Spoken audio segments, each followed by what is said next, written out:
The kettle screamed before she did. That's where it began.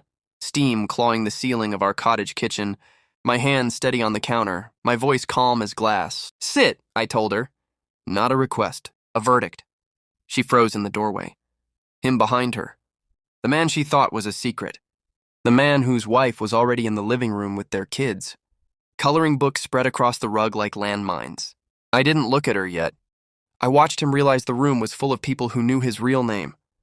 This wasn't rage. This was timing. We weren't always like this. I remember the first night I met her. Rain slicking the streets. Her laugh too loud for the bar. Her hand finding mine like it had always known the way. We built a life out of small promises. Sunday mornings. Shared playlists. That cottage by the lake we called ours before we owned it. Trust was our language. I spoke it fluently.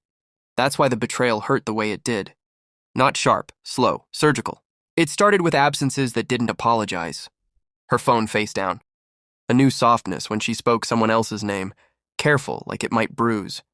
I didn't accuse. I observed. I let the pattern finish writing itself. The message came at 2:14 a.m. Not to me, to her tablet. Synced. The cottage is perfect. She won't know. I read it twice. Then I locked the screen. I didn't wake her. I didn't scream. I didn't need to.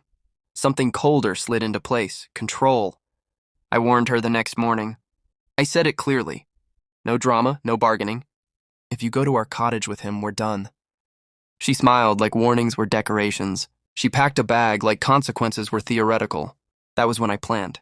I called a lawyer before I called a friend. I pulled bank statements, lease agreements. The insurance policy she forgot I updated. I checked timestamps. I documented patterns. I learned his wife's name from a charity gala program. Learned their kids' allergies from a school fundraiser page.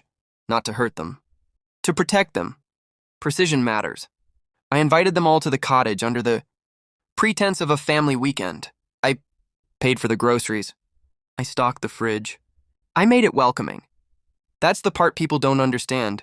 Revenge isn't fire. It's hospitality. When her car crunched the gravel, I was already seated. When his face drained of color, I finally looked at her. She tried to speak. I raised a finger. One. Let me finish. I laid it out without adjectives. The lease, mine. The account, frozen. The prenup she signed because she trusted me, enforced. The emails, printed. The photos, timestamped. The lie, complete. His wife didn't cry at first. She listened. That's worse. She held her kids close and asked me for the documents. I handed them over. Respect recognizes respect. He tried to deny it. I didn't argue. I slid his messages across the table. The room did the rest. I told you, I said to her then, finally. I warned you. She reached for me like habit. I stepped back like growth. The silence afterward wasn't empty. It was clean. They left in pieces. Not screaming. Not fighting. Just undone. The kind of collapse that happens when the truth stands up and clears its throat. I stayed. I washed the cups. I watched the lake settle back into itself. Justice doesn't need witnesses once it's done. Weeks later, the papers were signed. The cottage remained. My life simplified. I slept better. Not because I won, but because I didn't beg. Betrayal teaches you what you're capable of when you stop explaining yourself. I didn't destroy her. I revealed her. And that's the kind of ending that lasts.